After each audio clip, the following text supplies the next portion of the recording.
welcome back. We're giving you the first alert for overnight storms that have the potential to be strong to severe. So let's get right into the timing. Futurecast model. Here's 9 a.m. I think it's just going to be a cloudy day for the most part throughout the day, watching for some spotty showers into the afternoon. So here's 1 p.m. I know we have baseball at 1 p.m. this afternoon.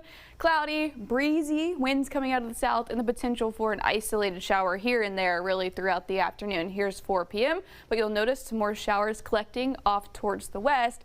Then once we get into the evening, again, I think plans are going to be okay to go, but it is going to be just gloomy and breezy, and then the approaching storms headed our way by this evening. So right now, the timing for the strongest storms look to be right around midnight. Now you notice this line of storms, it has some curves to it. This is the models indicating that we could see some strong winds with this line of storms, but the good news is it moves very quickly, already off towards the east by 2 a.m. So some lingering light rain early pre-dawn tomorrow morning, and then by the morning hours tomorrow, we're looking good to go. We may see some breezy conditions continuing behind that cold front, but for the most part, we've got improving conditions throughout the day on Sunday. Now, the Storm Prediction Center has highlighted us in that level 2 out of 5, slight risk for severe weather. On the outskirts of that is that level 1 out of 5, marginal risk for severe weather. Again, this is for tonight into very early tomorrow morning. So what are the primary risks with this? Well,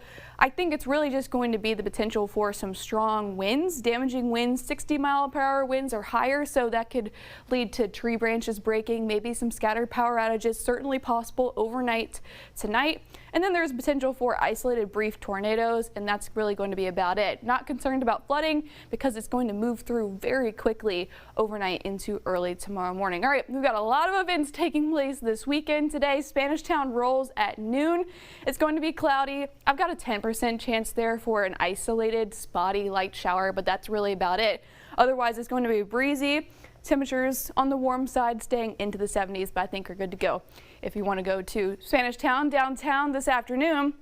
Another thing taking place this afternoon, baseball at the box, second game for LSU taking on Milwaukee, cloudy and breezy, and then the potential for an isolated spotty shower. Otherwise, it's going to be warm, but winds coming out of the southeast, 10 to 15 miles per hour during the game, so that's winds blowing out of the stadium. And again, warm, but not quite as warm as it was yesterday. It's also Valentine's Day evening, again, breezy, gloomy.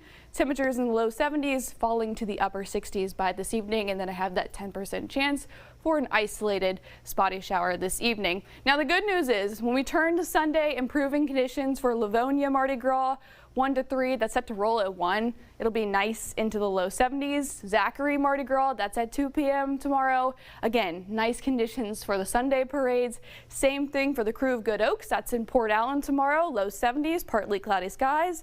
Crew of Camogo, that's in Plaquemine. Now this is in the evening, so it will be a little bit cooler into the mid to low 60s by Sunday evening. But that's the good news there, is that Sunday looks to be good to go as well.